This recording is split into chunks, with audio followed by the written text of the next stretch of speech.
Балдарга жана жаштарга ыңгайлуу шаар сынагы өтөт. Мындай чечим 2019-жылды аймактарды өнүктүрүү жылы жана өлкөнү санариптештирүү жылы деп жарыялоо жөнүндө жарлыгынын алкагында өсүү түйүндөрү шаарларынын балдар жана жаштар үчүн ыңгайлуу шарттарды түзүү боюнча ишине дем берүү максатында кабыл алынган.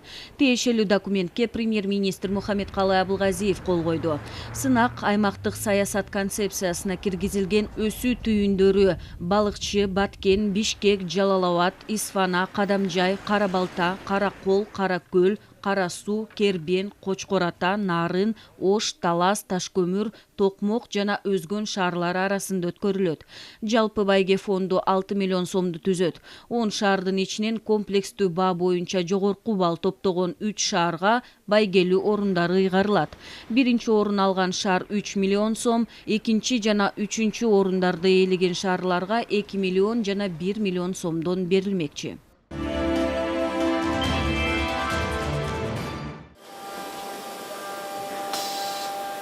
Апта башында премьер-министр Мухаммедкалый Абылгазиев монолиттик биметалдык радиаторларды чыгаруучу заводдун ачылыш аземине катышып, өндүрүштүк базасы жана чыгарылган продукциялардын үлгүлөрү менен таанышты. Завод менен таанышкан соң Абылгазиев тармактык министрликтердин жана ведомстволордун жетекчилерине өндүрүштү толук кубаттуулукта ишке киргизүүгө ар тараптуу жардам көрсөтүүнү тапшырды. Белгилей кетсек, Бишкек эркин экономикалык аймагында жайгашкан монолиттик биметалдык радиаторларды чыгаруучу заводдун Борбор Азия боюнча аналогу жок. Заводдо куюучу, механикалык, боёо, таңгактуу цехтери жана даяр продукциянын кампасы бар. Толук кандуу ишке берилгенде завод 500дөн ашуун жумуш ордун түзөт. Заводдун продукциясы ЯЭП жана КМШ өлкөлөрүнө экспорттоого багытталган.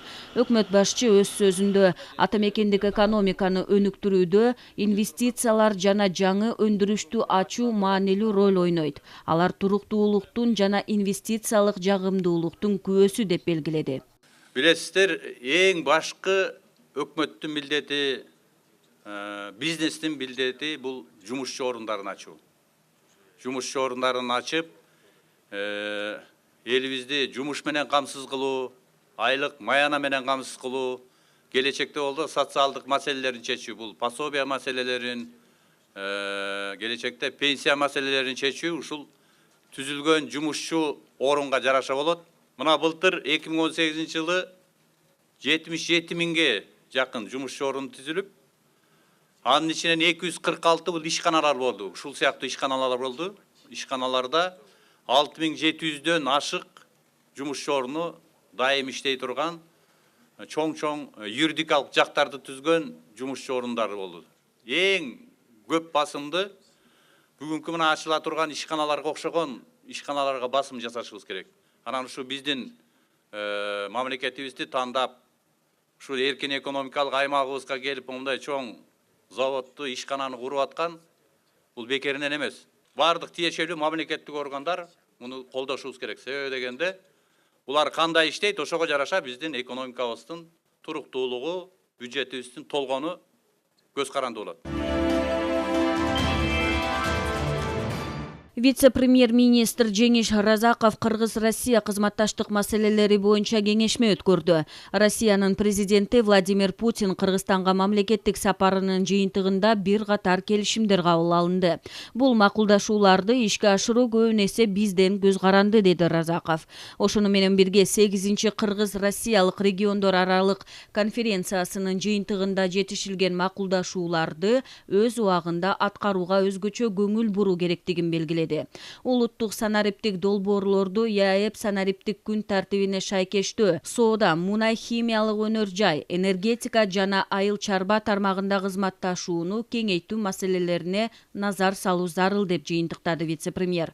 Ошол сүйлөшүүлөрдүн эң негизгиси болуп, эки президенттин демилгеси менен 2020-жыл Кыргыз Республикасынын Россия Федерациясындагы жылы болуп эсептелди.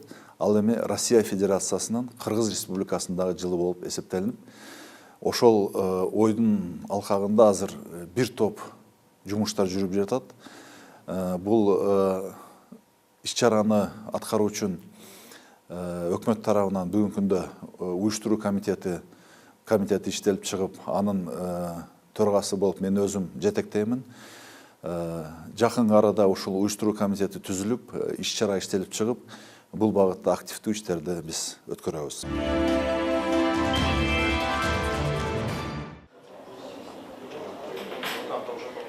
Премьер-министр Мухаммедкалый Абылгазиев Ички иштер министрлигинин жол кыймылынын коопсуздугун камсыздоо башкы башкармалыгынын мониторинг борборуна барды.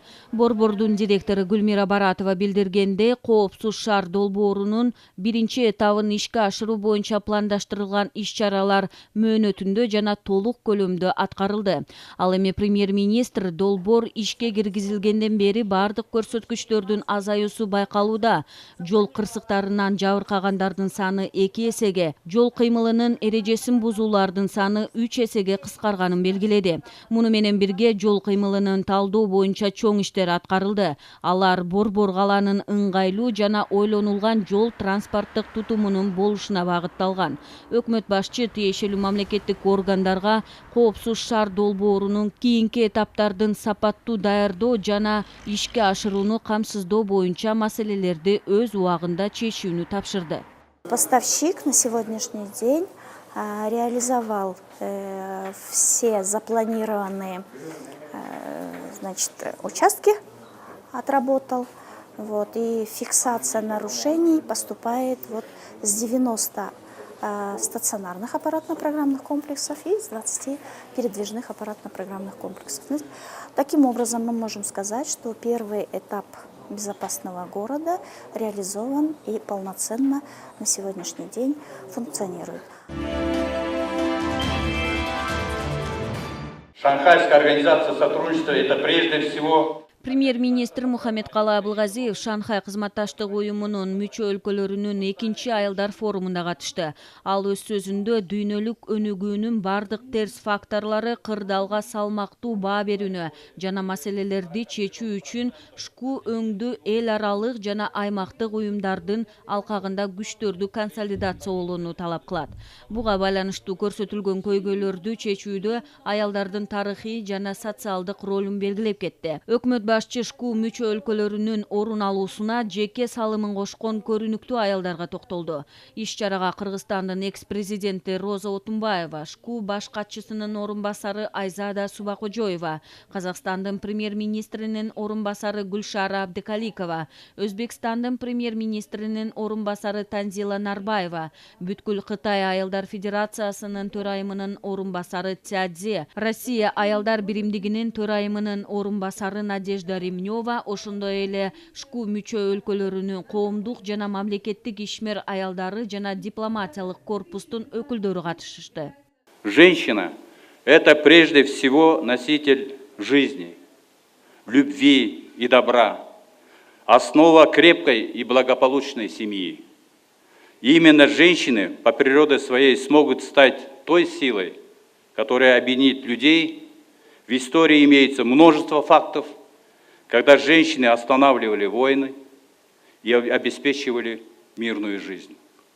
Поэтому в вашем лице, дорогие женщины, я вижу надежную гарантию и залог успешной деятельности Шанхайской организации сотрудничества. Своим участием женщины сделали Шанхайскую организацию сотрудничества еще более привлекательной, перспективной и сильной.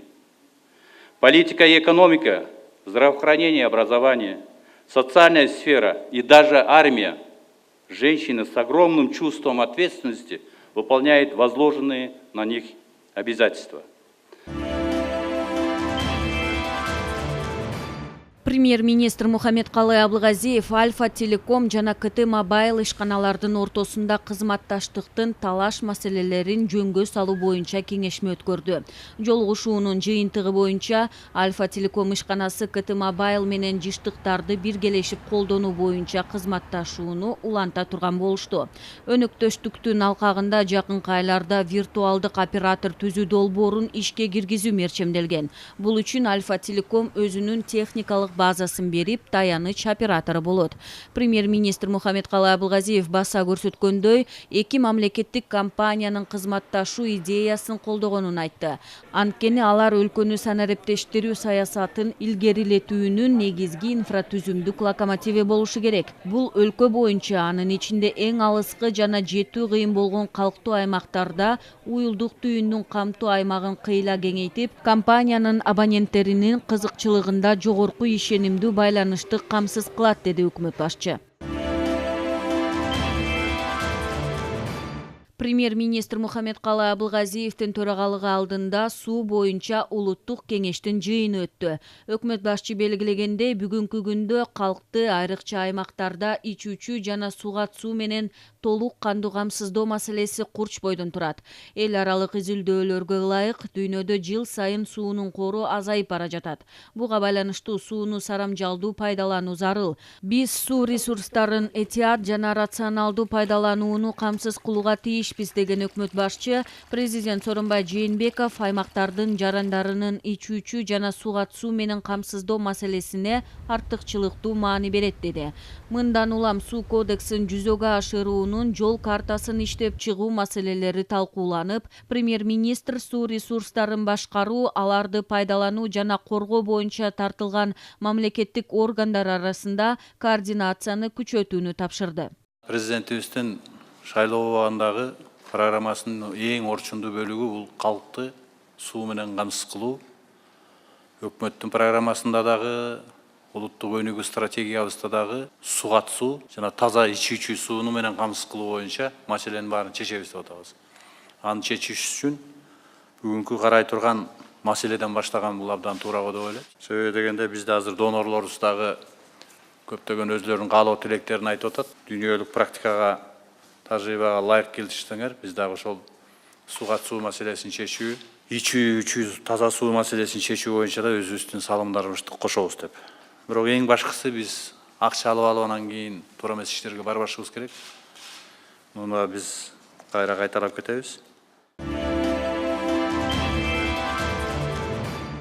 Кыргыз-өзбек мамлекеттик чек араны делимитациялоо маселелери боюнча өкмөттүк делегациялардын жумуш топторунун кезектеги жолугушуусу Бишкекте өттү. Сүйлөшүүлөрдүн жүрүшүндө Кыргыз-өзбек мамлекеттик чек арасынын калган участоктарын сызыгын чийүү боюнча сунуштар талкууланды. Өкмөттүк делегациялардын жумушчу топторунун жолугушуусунун алкагында мамлекеттик чек аранын айрым тилкелерин талаада биргелешип изилдөө жүргүзүү тууралуу макулдашылды. Жумушчу топтордун кийинки жолугушуусу Өзбекстандын аймагында өтөрү күтүлүүдө. Бишкек шаарында эксперттердин илим билим берүү чөйрөсүнүн жеке жана мамлекеттик сектордун өкүлдөрүнүн катышуусунда өткөн Жарандык коом өнүгүүнүн жаңы жолдору регионалдык конференциясында вице-премьер-министр Алтынай Өмүрбекова катышты. Ал өз сөзүндө өлкө өкмөтүнүн жарандык сектор менен өз ара аракеттешүүсүнүн негизги аспектилерине токтолуп, тигил же бул чечимдерди кабыл алуу, жарандык коом уюмдарын мамлекеттик жана муниципалдык кызматтарды көрсөтүүчү катары тартуу механизмдерин киргизүү, мамлекеттик социалдык буйрутманы колдонуу тажрыйбасын кеңейтүү процесстерине жарандык коомдун таасирин белгилеп өттү. Активдүү жарандык коом демократиялык коомдун милдеттүү белгиси, деди Өмүрбекова. Конференцияга ондогон өлкөнүн делегаттары катышышты. Биздин мамлекетте граждандык коом өтө күчтүү. Бул болсо өтө чоң сыймык. Мен ойлойм, чоң жетишкендик. Ошондуктан ушундай регионалдык конференциялар бул дагы бир жолу ушул региондогу жетишкендиктер боюнча тажрыйба менен бөлүшүү, ой менен бөлүшүү, дискуссия кылуу деген мен ойлойм абдан маанилүү. Абдан маанилүү. Биздин стратегиялык документтерде эң негизги жанагы стратегиялык документибиз 40-жылга чейинки. Ал жерде дагы баса белгиленип атат ушул граждандык коомдун ролу, алардын мамлекет тарабынан жасалчу нерселер, аларды өнүктүрүү боюнча. Кыргызстандын ШКУга кирген өлкөлөр менен товар жүгүртүү көлөмү өлкөнүн жалпы товар жүгүртүүсүнүн 71%-ын түзөт. Бул тууралуу премьер-министр Мухаммедкалы Абылгазиев кызматташтыктын чегин кеңейтүү бизнес форумунун жүрүшүндө билдирди. Премьер-министрдин айтымында ШКУ өлкөлөрү акыркы жылдары Кыргызстан үчүн негизги инвестициялык өнөктөштөр бойдон калууда. 2018-жылы Кытай Эл Республикасынын түз инвестициялардын көлөмү $245 миллион, Россиядан $155 миллион түзгөн. Инвестициялардын, товарлардын, кызмат көрсөтүүлөрдүн жана жумушчу күчтөрдүн эркин кыймылы сыяктуу натыйжалуу механизмдерди, бирдиктүү финансы кредит жана бажы саясатын киргизүү, ошондой эле соода операцияларын жүргүзүүдө бирдиктүү валютаны киргизүү жана өнүктүрүү аркылуу келечекте кубаттуу экономикалык уюм түзүлөт. Бул ШКУга кирген бардык өлкөлөр үчүн утуштуу, деди Мухаммедкалы Абылгазиев. Бизнес форум 2 пленардык дискуссия форматында өтүп, соода, инвестициялык кызматташуу, мыйзамдык аспектилер жана демилгелер, экспортты илгерилетүү маселелерине арналды. Иш-чаранын алкагында жана Кытай Эл Республикасынын төрагасы Си Цзиньпиндин Кыргыз Республикасына мамлекеттик сапарынын алдында Кытай тарап менен 5 меморандумга жана $2 миллиард ашуун суммалык 3 келишимге кол коюлду.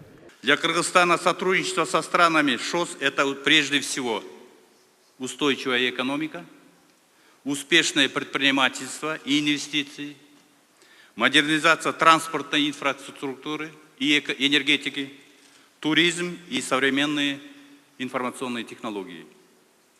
Для взаимодействия в этих приоритетных направлениях правительством разработан и реализуется целый комплекс мероприятий.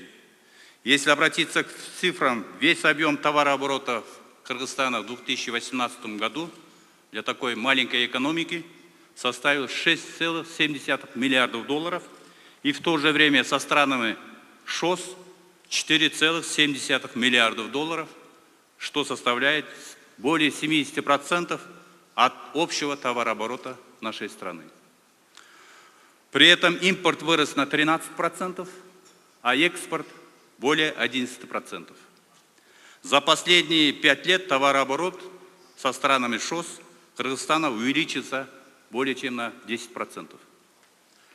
И эти факты говорят о том, что в рамках ШОС у Кыргызстана имеется положительная динамика и большой потенциал для увеличения товарооборота и прежде всего импорта продукции.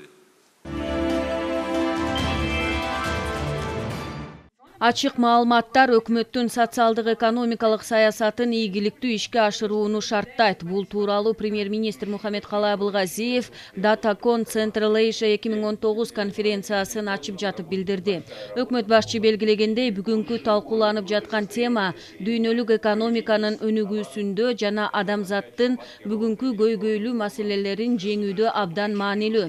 Өкмөт ачык маалыматтар концепциясын ишке ашырууга бардык күчү менен көмөктөшөт. Ал ийгиликтүү санариптик трансформация үчүн негизги пайдубалдардын бири деп белгиледи. Өкмөт башчынын айтымында мамлекеттик органдардын түндүк ведомстволор аралык электрондук өз ара аракеттешүү тутуму ийгиликтүү киргизилип жатат. Тутумга бардык 52 мамлекеттик орган кошулган. Ошондой эле системага коммерциялык уюмдарды жана банктарды кошуу боюнча чоң иштер жүрүп жатат. Ачык маалыматтар концепциясын ишке ашыруу бул глобалдык долбоор. Анын ийгилиги бардык кызыктар тараптардын активдүү катышуусунан көз каранды. Биз эң башкысы бул маалыматтык технологиялар дүйнөсү экендигин, ал келечек дүйнө жана артка жол жок экендигин түшүнүүгө тийишпиз, деди Абылгазиев. Реализация концепции открытых данных, мы все понимаем, это глобальный проект, успешность которого зависит от активного участия всех сторон, особенно государственных органов и активных бизнес-структур, которые будут совместно взаимодействовать для продвижения всех проектов, касающихся технологий. Мы понимаем, это мир будущее, мы все понимаем, что и обратной дороги нет, мы все больше и больше проникаем в эту систему. Поэтому, дорогие друзья, как руководитель правительства, как премьер-министр, всех вас приглашаю к активному участию в создании благоприятных экосистем, открытых данных, совместной разработки высокотехнологичных программных решений с использованием открытых данных, объединение усилий в реализации образовательных программ.